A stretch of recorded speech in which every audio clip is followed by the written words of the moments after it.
ये सरकार जिस प्रकार से काम कर रही है, ये बड़ा दुख का विषय है कि सिस्टम की कमी की वजह से ये हादसे नहीं, ये हत्याएं हैं। पिपलोदी स्कूल की घटना को हम भूले नहीं कि किस प्रकार से सिस्टम की कमी की वजह से बच्चों की मौत हुई, और आज शॉर्ट सर्किट की वजह से एसएमएस के अंदर इतना बड़ा हादसा हो गया। पुलिस ने डंडे मार के 1 किलोमीटर तक दूर कर दिया था। 12 बजे ये निकाल के लेके अपनी मम्मी को, इसकी हालत खराब। मैं भरतपुर से 5 बजे यहाँ आया हूँ, इसका ट्रीटमेंट किसी ने नहीं किया।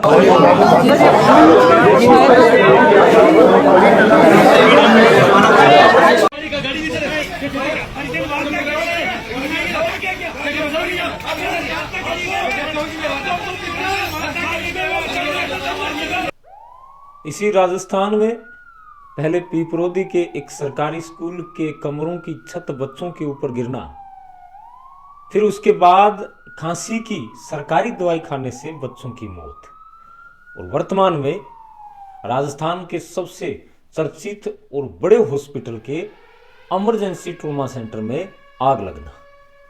सभी जो कारण है उनमें मौत हुई है। वर्तमान में एसएमएस हॉस्पिटल में जिस प्रकार आग लगी और जिस प्रकार जो मरीज इमरजेंसी की हालत में आपातकाल की स्थिति में उस ट्रॉमा सेंटर में मौजूद थे, उनमें से 8 से ज़्यादा लोग हैं वो झुलस कर मर गए। जिम्मेदार कौन होगा? सीधा सा रवैया है, हमेशा से चलता आया है, सरकार जिम्मेदार है। भी सरकारी तंत्र ही जिम्मेदार होगा, क्योंकि इन सभी घटनाओं में सरकार इन्वॉल्व है। अशोक गहलोत साहब कह रहे हैं कि ऐसी सरकार और ऐसी सरकार का नकारापन मैंने आज तक नहीं देखा। कांग्रेस अध्यक्ष भी यही कह रहे हैं कि 3 कांड राजस्थान में थोड़े से कार्यकाल के अंदर होना नकारापन है। बहुत से ऐसे विपक्षी दल हैं, विपक्षी नेता हैं जो पूरा जोर लगा रहे हैं कि भाई ये कांड हैं वो सरकार के अनदेखी का कारण है। देखिए, जितने भी मृत्यु हुई हैं उन सभी शोकाकुल परिवारों के साथ हमारी संवेदना है, लेकिन जिम्मेदारी तय करनी जरूरी है। सरकार तो जिम्मेदार है ही। ये नहीं कहते कि अब भजनलाल शर्मा गलत है, गलत है तो है। क्या अन्य सरकारों में ऐसे कांड नहीं हुए? क्या अन्य ऐसी घटनाएं पहले की सरकारों में नहीं हुई हैं? तब क्या था? तब चर्चा नहीं बनती थी, क्योंकि सरकारें मिलकर चला करती थी। आज भजनलाल शर्मा एक ऐसी कसौटी को पार कर रहे हैं जिसमें वो अकेले हैं, और उनके साथ पक्ष वाले भी विपक्ष में खड़े हुए हैं।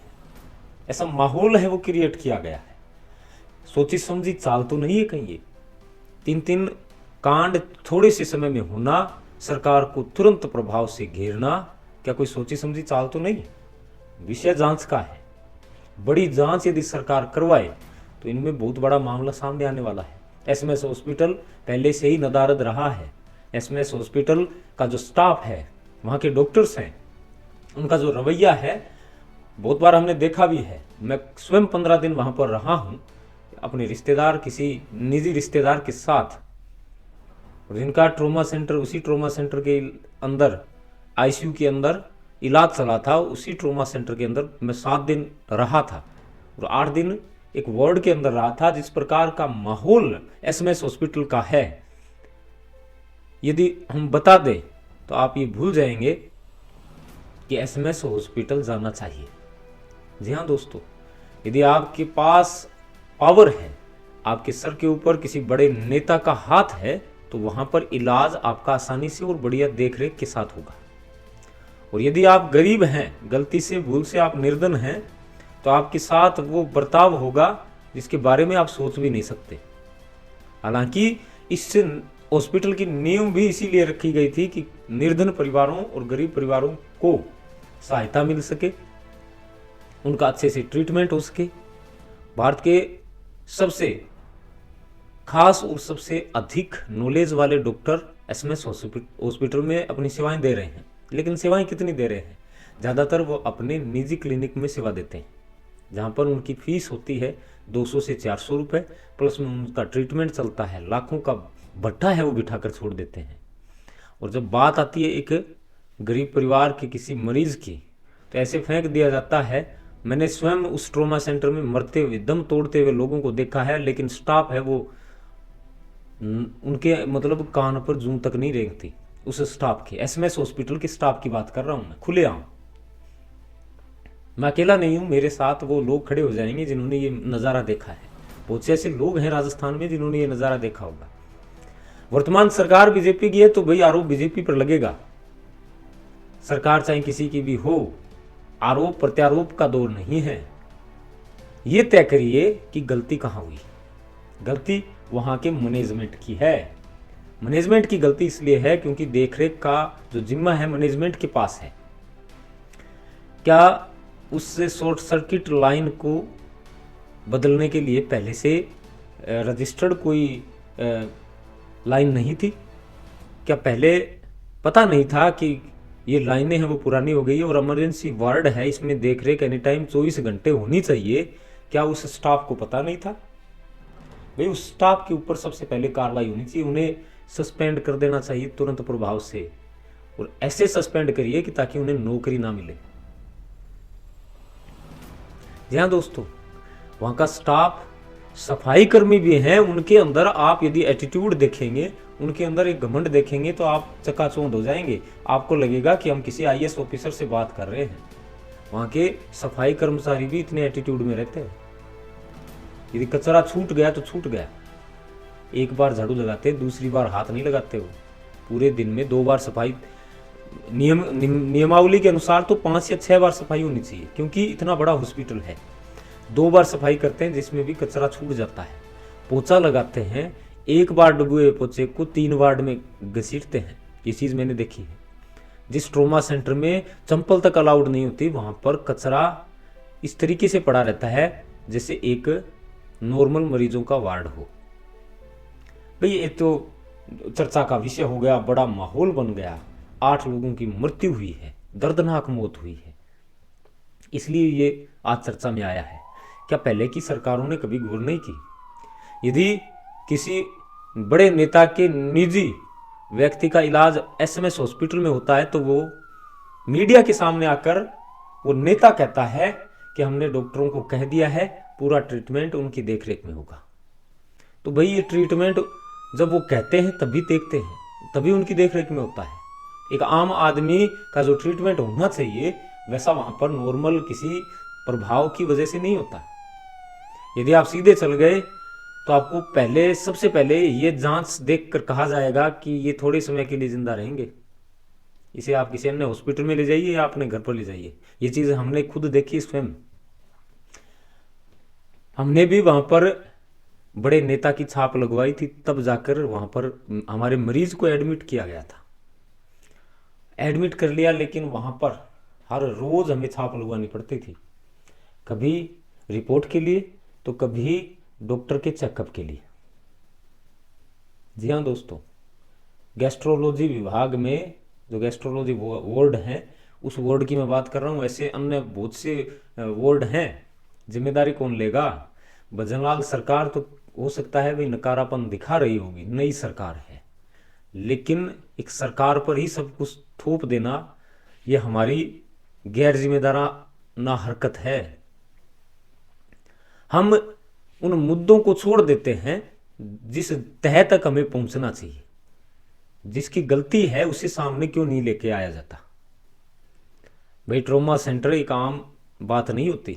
वहां पर एसएमएस हॉस्पिटल के आगे यदि आप पूरे दिन बैठ जाएंगे तो आप हमेशा के लिए ये 3 तलाक निकाल कर आएंगे कि कभी एसएमएस हॉस्पिटल भगवान हमें ना भेजे, क्योंकि ऐसा माहौल होता है वहां का। लेकिन रत्ती भर भी वहां पर उनके डॉक्टरों में और उनके जो स्टाफ हैं उनमें कोई प्रभाव नहीं। धंधा चला रखा है। एक एसएमएस हॉस्पिटल की बात नहीं कर रहा, जितने भी बड़े सरकारी हॉस्पिटल हैं उनके आगे धंधा चलता है 60 गांठ से। कमीशन होता है भाई साहब डॉक्टरों का।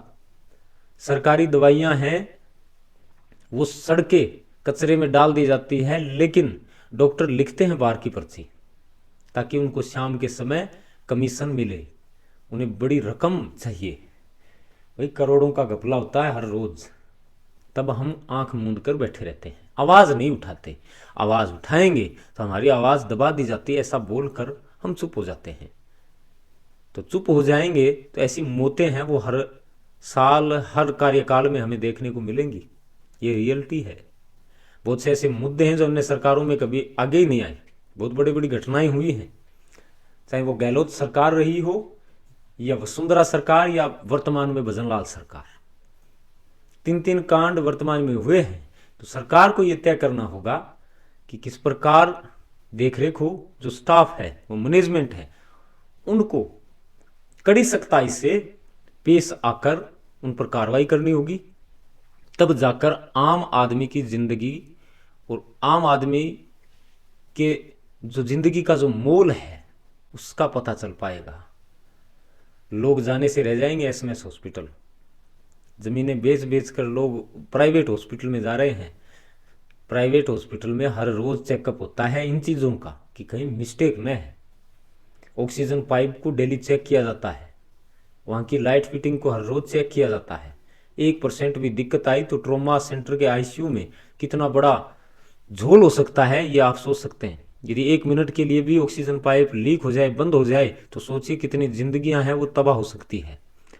हजारों मरीज एक साथ आईसीयू में शिफ्ट होते हैं एसएमएस हॉस्पिटल में। पूरे दिन में आप एसएमएस हॉस्पिटल का चक्कर तक नहीं लगा सकते। पक्ष विपक्ष, वाद विवाद, राजनीति है वो चलती है। ये राजस्थान में वो चलती रहनी है। इधर के उधर कर देंगे, उधर के इधर। अब श्रवण चौधरी हैं आरएलपी से, उन्होंने माहौल बनाया है और देखिए बनाना भी जरूरी है।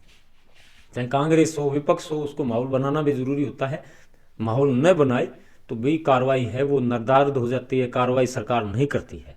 माहौल बनाइए लेकिन जिम्मेदारी तय करिए साहब। गहलोत सरकार और गहलोत स्वयं एक्सपीरियंस होल्डर हैं, वो बताएं प्रेस कॉन्फ्रेंस में कि किस प्रकार किसको सजा मिलनी चाहिए। अकेली सरकार पर दोष क्यों लगा रहे हैं आप? ये सूचना जरूर आपको समझ में आई होगी, इसीलिए आप इसे शेयर जरूर करिएगा, आम आदमी तक पहुंचाइएगा, क्योंकि हमने आपको सच्चाई से रूबरू करवाया है। नए हैं तो हमें जरूर फॉलो और सब्सक्राइब करिएगा। आज के लिए बस इतना ही। कल फिर मिलेंगे एक बेहतर और शानदार न्यूज के साथ। बहुत बहुत धन्यवाद। जय हिंद, राम राम।